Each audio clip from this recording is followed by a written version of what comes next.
Let's talk herd. Hi, Joe. Thanks for coming. Hi, Cami. Oh, it's lovely to be here. Yeah, it's lovely to have you.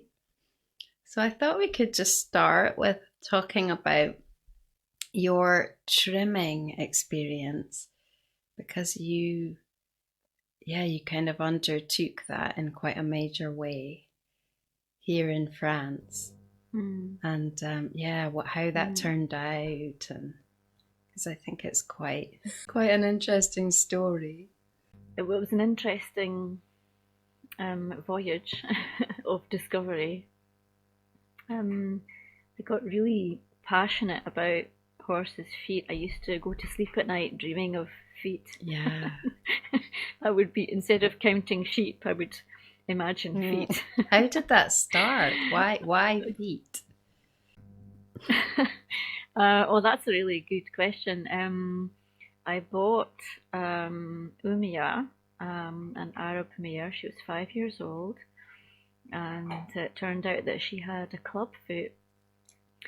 And I did notice it the very first day that I met her. I noticed it, but it was explained away. And at the time, I didn't have enough information, didn't have enough knowledge, really. And I really trusted the people that I was buying her from. And anyway, so as time went on, it revealed itself through various things. And so that I was already sort of on the path for wanting to trim my own horses. But when I realized that my lack of knowledge meant that I wasn't able to look after my own horse properly and protect her in a way from unscrupulous people who just wanted really to get her off their hands, and we went through years of them telling me that there was no problem, where vets were telling me that there was, and we had done x-rays, and I went through a period of so much confusion. Yeah. And she was is so beautiful and so precious. I just couldn't understand that could be happening to horses, and that it could also be happening to people buying horses with dreams and this project of this sort of love-based projects, really. And I just thought, oh dear, this is really sad.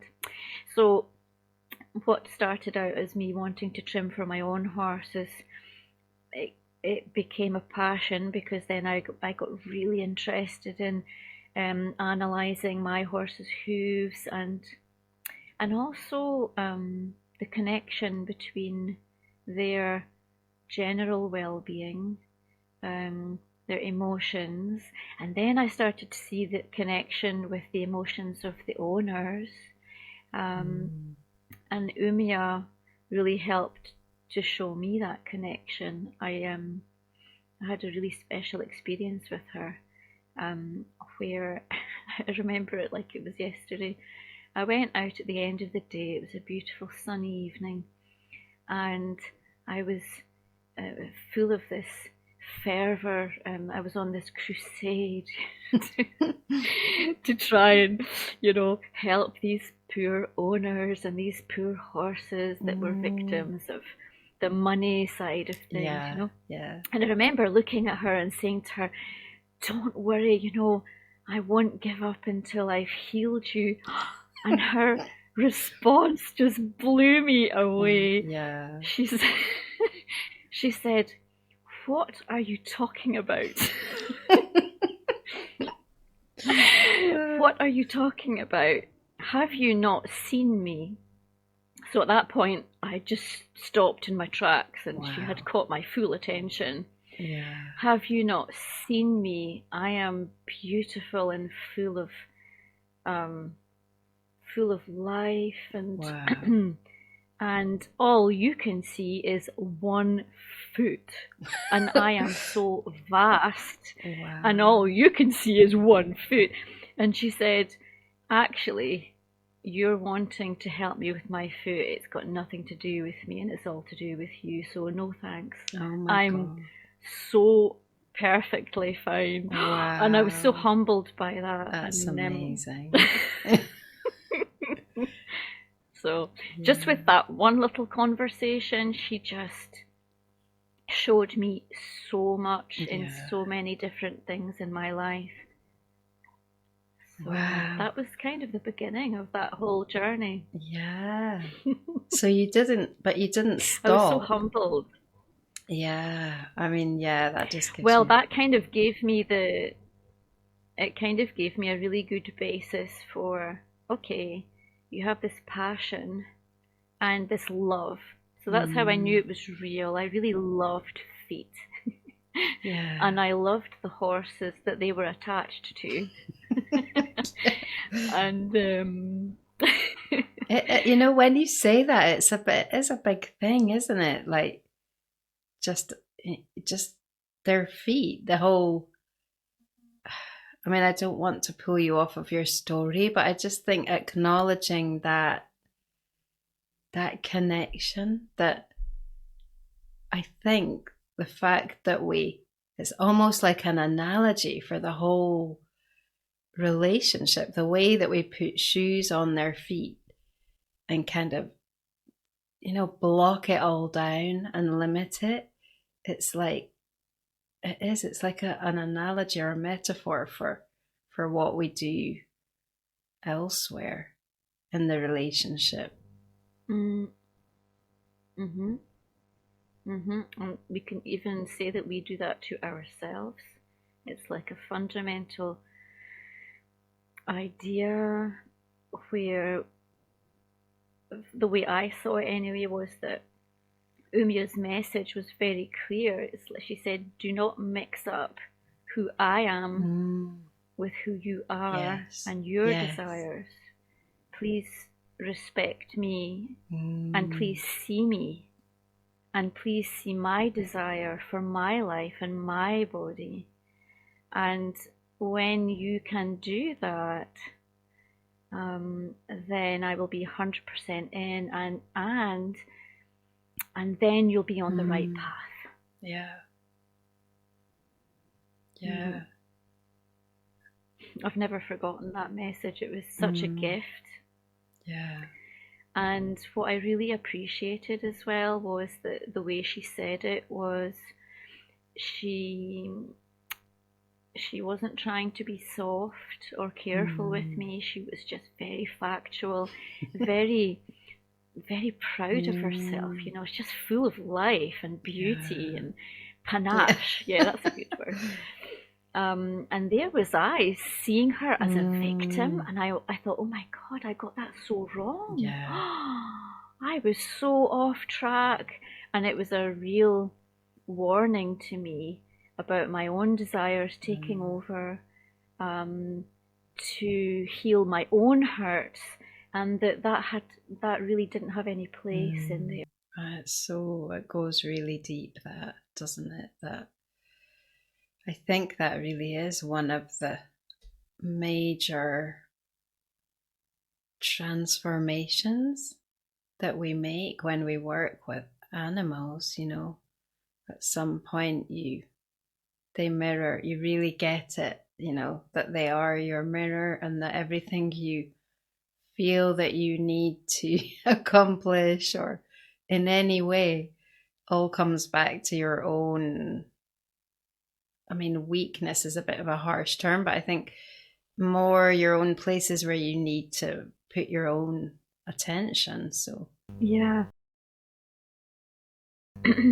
Comes back to your own um, challenges, and I suppose we're challenged in areas where we simply need to love ourselves more, and first of all understand what that really means. And I suppose the first thing in love is just completely accepting what is real now in this moment, and that you can be okay with that. You can really be okay with that. yeah, that's massive. Mm. Yeah, I think it's almost like I always feel this, that the horses are waiting in the present for us, and it's a bit like when you get there, they're like, hello, you got here. And Yeah, they're so welcoming and they're so loving about it. But yeah, like you say, yeah, when you kind of step, when you're sideways, and I think they know they can reach you, they really, sometimes they give you a real wake up call, and it is a gift. It's a real gift. yeah. I'm just Yeah. remembering that moment. And even though it was almost like a shock because I really wasn't expecting that answer, you know. Um, and I wasn't even looking for an answer. I was so full of myself. I was going there to tell her what I was going to do for her. I mean, the what's the Yeah. word I'm looking for? Audacity of it. Yeah.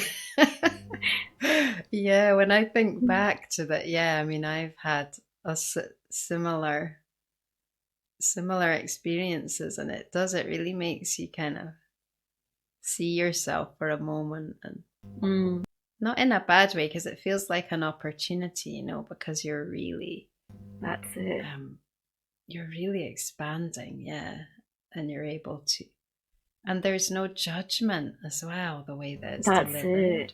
It's amazing, isn't it? And you know what struck me in that moment of shock of seeing myself, because she had given me a mirror to really show me what was going on. Mm, And what struck me was, A, she had known this for a long time. You know, you said that they're waiting yes. for us. Yeah, she'd been Yeah. watching.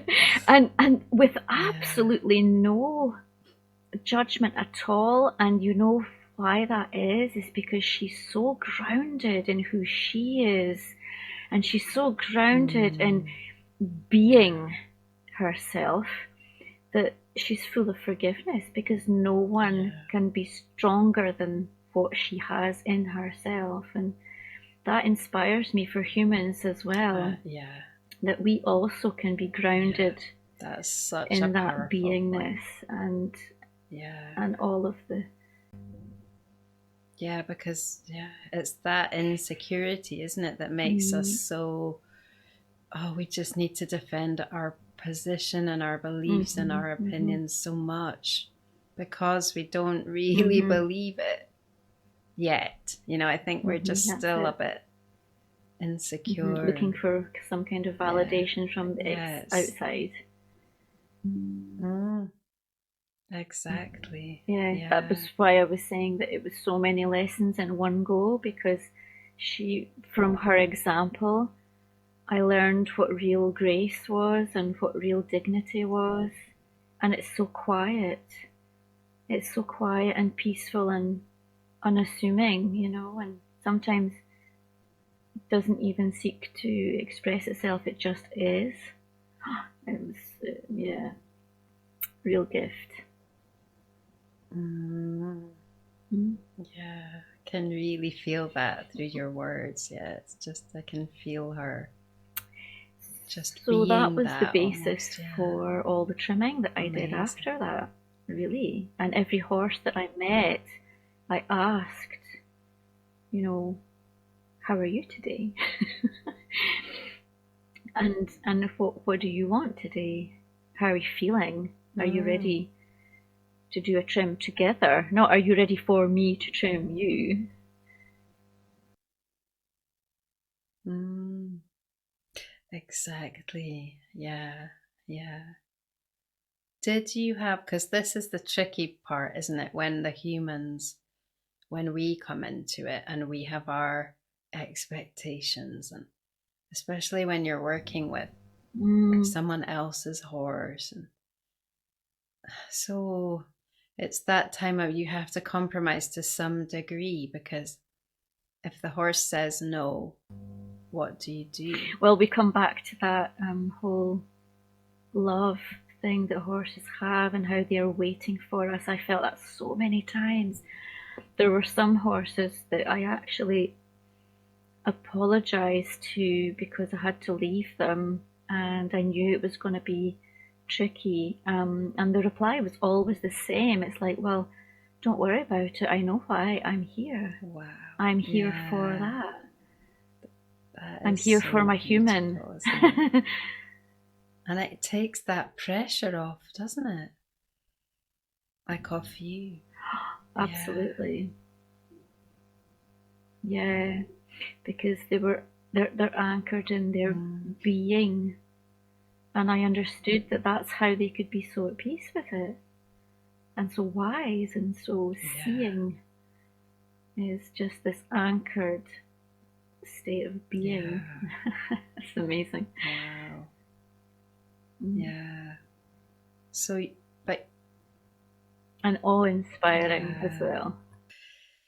Yeah. So, how did that evolve with the trimming? Do you mean what were the different experiences that I encountered? Yeah, just where did that get to you to where you are now? Oh, that's a good question. Yeah. So I suppose the principal thing was communication.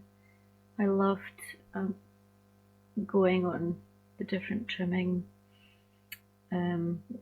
weeks and weekends. I was just so excited about seeing the horses and about speaking to them and about spending time with these beings who are so anchored. It was just such a privilege, really,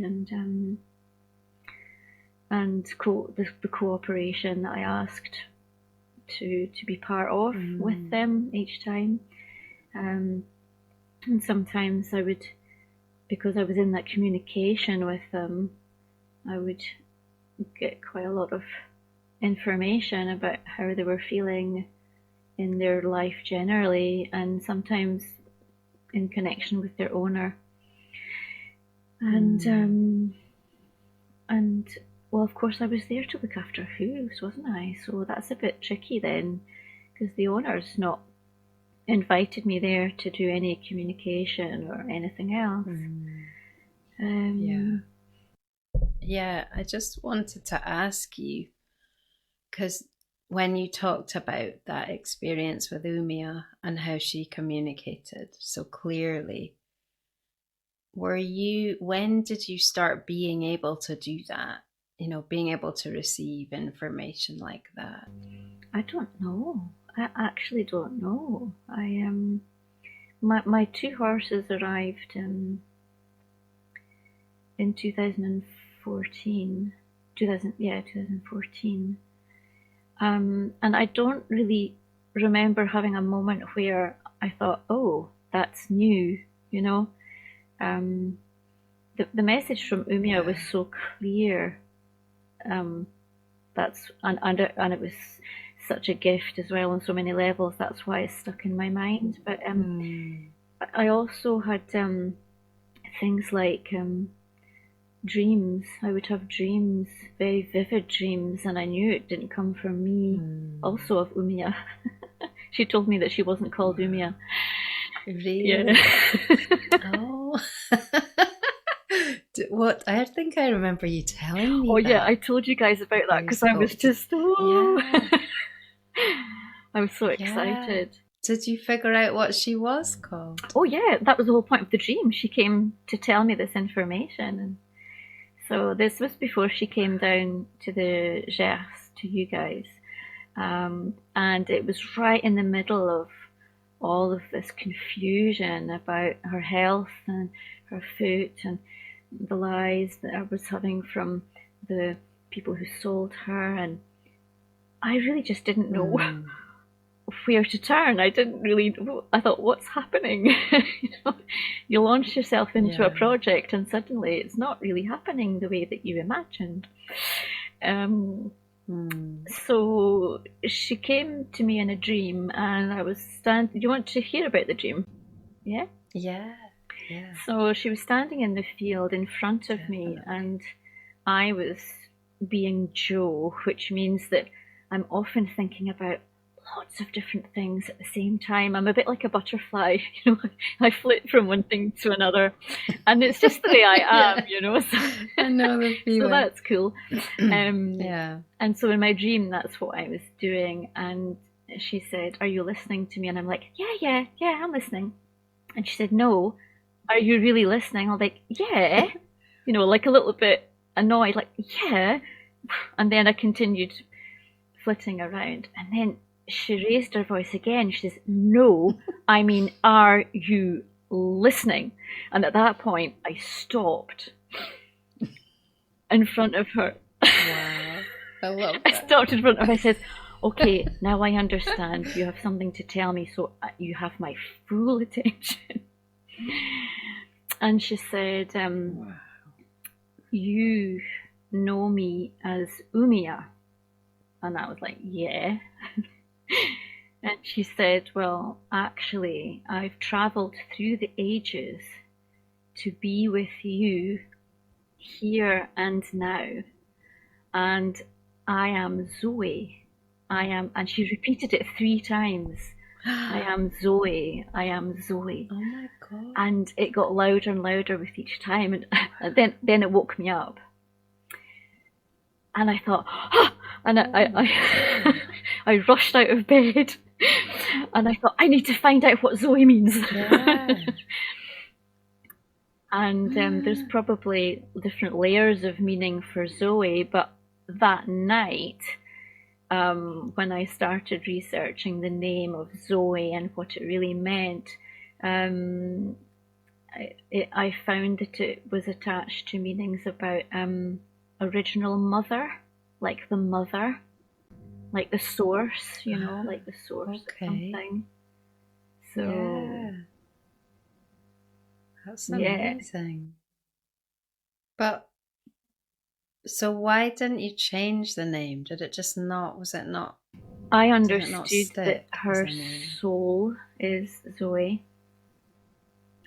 And what was Okay. important was for Yes. me Yeah. to see her as she really is, and that she had come here and that she was communicating with me in a way that I hadn't known before, because she was able to do that and she had come to do that. And Yeah.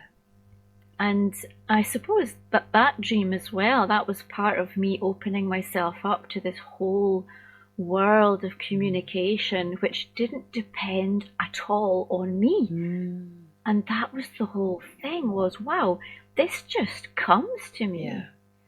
And maybe that's part of how it works, is learning to stop doing and just to be and accept, Yeah. and to listen Yeah. Stop without questioning. blocking. Because I didn't question that dream at all. Yeah. I didn't say to myself, oh, it's just a dream. Yeah. I think that's a real thing. I think dreams are a way that horses can communicate with us, just more soul to soul. Like they can get through the barriers, because so many people have talked about their dreams, and they are really profound, and you don't forget them. Oh, no. And they just have such valuable information. And I think it's just, sometimes it's how they can get past our barrier, like, our perceptions that are quite rigid at times. Yeah, exactly. Yeah. And sometimes I even feel like dreams feel more real than a waking state. Because they have that clarity and that intensity. They're not clouded by thoughts or the conscious mind, That's like when I did that, when I took those truffles, which are similar to mushrooms, and it was like, just the kind of perception felt like a thing in itself. Like you could feel that I could feel that my consciousness was a thing. Like, this doesn't make much sense, but it was like, it was so sort of, it had a shape, and it was, and it was like, it's just on the tip of understanding things that are just, that we can't really in our conscious awareness usually, because we're too deep. It's almost like we're too deep in it in a way, or we can't see the whole of it. That's interesting, because more and more I felt this kind of collaboration between the part of me that was unlimited and the other part of me that was very much of this world and thinking and had inherited certain traits, you know. And going back to Ouhmia, when she said that she travelled through the ages, I saw it so clearly that really inside her, that unlimited state where she was called Zoe, that she was able to be with me because she was in a horse body called Ouhmia, and she had a mother and a father, and I remember that you did a reading for her, and one of the things you said was, she seems to be such an old being in such a young body, and sometimes the young part of her doesn't quite know what to do with that. Yeah. I don't know if you remember that. You've done so many readings that year for different people. I don't remember it specifically, but it feels familiar. You know, it feels like it makes sense. Yeah, because there is a difference between us and our souls, isn't there? It's almost like who we are, how like that. Yeah. That earth being is like a sort of offshoot or an expression of the soul, like a dimension of it. Oh, that's interesting. And it's interesting that, yeah, what you say about traveling through the ages, because I felt that a lot from horses, like the herd. And I don't know if it's maybe more, this is just like an idea, but maybe the more awakened ones, I don't know. But just that sense of that they are sort of they're such old souls, and they're so infinite. I think maybe I've kind of changed, because I used to have this idea that I think a lot of us are kind of conditioned to think that we're the top of the, you know, that everything's kind of becoming human. But I actually realized, yeah, I realized from that I think horses are more, they're further along than we are, I think, in terms of, you know, if there's a sort of hierarchy, I think they are, I would say they're more evolved because they're just in they're just able to receive, you know, they come here and they experience, and they're doing things that we don't really understand. And I just feel like we're kind of, that part of us, that child part of us is, when you engage with them on that level, in that, on that soul to soul way, I feel like the child and they feel like the adult. So Totally. yeah. Totally. And I would go as far as to say that, personally speaking, when I look around me, I feel that all of nature is wiser than me, the trees, all of the animals, because they're connected. Yeah. And I haven't fully understood what the burden is of a human being that that kind of makes it difficult for us to stay connected like that. But I just know that I feel like I'm here to kind of feel that. It's like a difference of texture between the connectedness, and then there's something else in me that creates that noise that distracts me and makes me forget really who I am and where I am. So, and I met another horse in England that I did some exercises with, and she was called Spirit. I've never forgotten her either. And she was a therapy horse. Her owner, I think, was an autistic adolescent, and so this was a family horse that really was. The role of this horse was to communicate, and to listen. And I remember doing a meditation with her. So she was standing not very far from me, and I did the meditation and I connected to nature. And I don't remember my question. I asked her a question. I think I was feeling a little sad, actually, and a little lost. And her answer, I do remember her answer. Her answer was, but you are known. We all know you. Wow. And when I heard that, I understood that when she said, we all know you, she was talking about all the horses that have ever existed through time. My God. And then I understood that link, and that, like time doesn't really exist in the way we think of it. Yeah. Yes. Yeah. And we are so connected, and the horses see that we are connected. It's just us that lose sight of that. Yeah, it's so familiar what you're saying, because I have felt those things before, and it's like it's a surprise in a way, but it's also really exhilarating, to and it's also familiar because you're remembering something that you know on some level. Yeah, yes, absolutely. Yeah. Because when she said that to me, I remember thinking, oh, yes, of course. It's like, yeah. Yeah. And it's like, yeah, of course, I'm part of you. That was what I was saying in my heart. Oh, yeah, I am part of you. How could I forget that? Oh, it's so beautiful. Mm.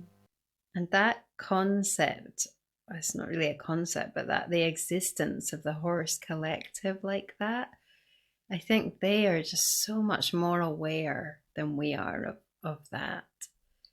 Because I always feel that. I feel that when I'm doing that work with them, Mm. that what we're doing in its way, obviously it's the same with everyone who's doing that, that it goes out into the whole collective. So it's not separated in the way we think it is, by like, it doesn't need to be even shared in terms of social media or even telling people about it or videos or anything. That's all a very superficial, like, it's directly changing the whole of consciousness, including, everything. All energy is being, and that's the real work, I think. I mean, I know we like to share stuff, and probably coming back to our insecurity again about being seen. But I think, then it's all it is all seen, and it's all felt, and it changes.